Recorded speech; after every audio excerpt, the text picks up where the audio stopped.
तो 5 नवंबर की हमने रैली रखी हुई है। उसके लिए हमने जो सारे सरपंच हैं 339 पंचायतें हैं वो इकट्ठी हुई है और हर ब्लॉक के प्रधान यहाँ पहुँचे हैं और हमारे जो प्रधान रणवीर समेण भी यहाँ पहुँचे हैं।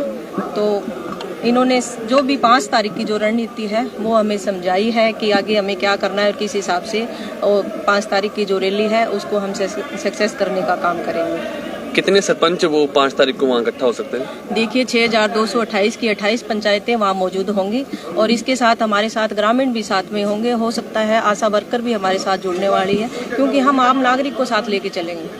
तो इस जो रैली आयोजन कर रहे हैं तो उसका मकसद क्या है? देखिए हमने जो सरकार के साथ लड़ाई लड़ी है, जो हमारे 29 अधिकारों की बात आती है तो सरकार ने हमारे अधिकार जो छीनने का काम किया है उसके खिलाफ हमने जो इनकी पोल खोल अभियान भी चलाए और हमने लड़ाई लड़ने का भी काम किया। तो ये सरकार जो है ये झुकने वाली नहीं है, ना झुक रही। तो हमने यही फैसला लिया, विपक्ष है आज के दिन, उसने ये कहा है हमें कि जो आपकी मांगे हैं वो हम पहली कलम से उसको करने का काम करेंगे। तो आज हमारे साथ विपक्ष खड़ा हो रहा है तो उसको साथ लेने का काम कर रहे हैं। तो पंचायत मंत्री को उसके घर में घेरेंगे? देखिए पंचायत मंत्री को घेर लिया हमने, सीएम को घेर लिया, अब तो 2024 में घेरेंगे इनको कि किस हिसाब से इनको दूर चटाएंगे। 10 महीने से ज्यादा समय हो गया हम लोगों को अपना आंदोलन लड़ते हुए, लेकिन इस मौजूदा सरकार से हमें कोई उम्मीद नहीं है क्योंकि हम लोगों ने हर प्रकार से धरने भी दे लिए, चंडीगढ़ भी गए। इसलिए हम लोगों ने 5 नवंबर की रैली रखी टोहाना के अंदर। उस रैली के अंदर पूरे हरियाणा के पंचायती राज के लोग वहां पहुंचेंगे और ग्रामीण क्षेत्र के लोग भी पहुंचेंगे और आने वाले लोकसभा और विधानसभा चुनाव की रणनीति तैयार की जाएगी। आने वाले लोकसभा और विधानसभा चुनाव में हम मौजूदा सरकार को हरियाणा की पंचायतों की ताकत दिखाने का काम करेंगे। और आप देखना किसी भी गांव के अंदर हरियाणा के अंदर इनके एजेंट भी नहीं मिलेंगे बूथों पर। हम इन लोगों को जो हमारे गांव देहात को बर्बाद करना चाहते हैं और पंचायती राज को खत्म करना चाहते हैं, हम इन लोगों को बिल्कुल सत्ता से बाहर करने का काम करेंगे।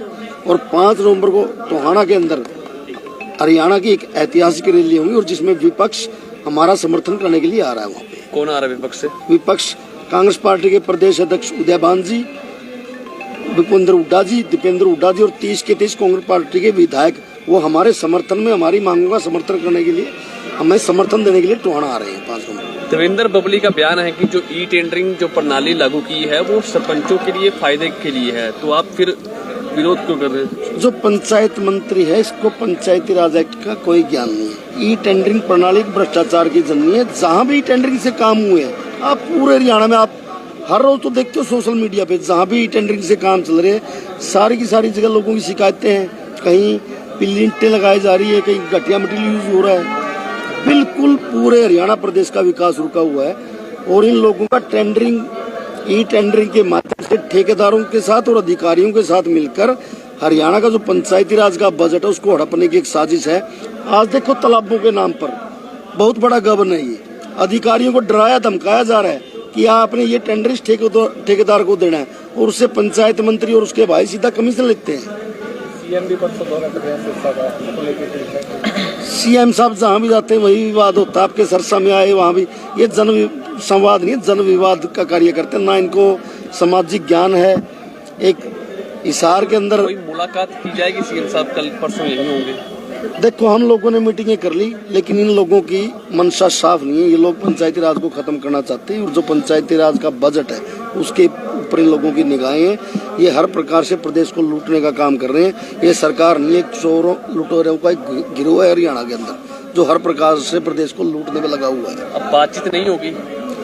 अगर बातचीत क्या करें, वो घोषणा करते हैं। हम तो कहते हैं अगर सरकार को इतनी चिंता है और हरियाणा प्रदेश का विकास चाहते हैं, वो घोषणा करें कि हम पूर्ण रूप से पंचायती राज लागू करते हैं। जो संविधान के अंदर है, जरूरत ही नहीं है बातचीत करने की, ना अपना टाइम वेस्ट करना ना हमारा टाइम वेस्ट करना। आज एक शपथ भी ली है सरपंचों ने, किस तरह? बिल्कुल, ये हर डिस्ट्रिक्ट के अंदर सब दिलवा में अपने साथियों को। अगर पूर्ण पंचायती राज के अधिकार पंचायतों को नहीं दिए जाते तो मौजूदा लोकसभा और विधानसभा चुनाव के अंदर हम इन लोगों के खिलाफ वोटिंग करेंगे और वोटिंग करवाएंगे इनके खिलाफ। आर पार की लड़ाई रहेगी आगे फिर? बिल्कुल आर पार की लड़ाई है। मौजूदा सरकार को हम दिखाएंगे कि हरियाणा की पंचायतों की क्या ताकत है।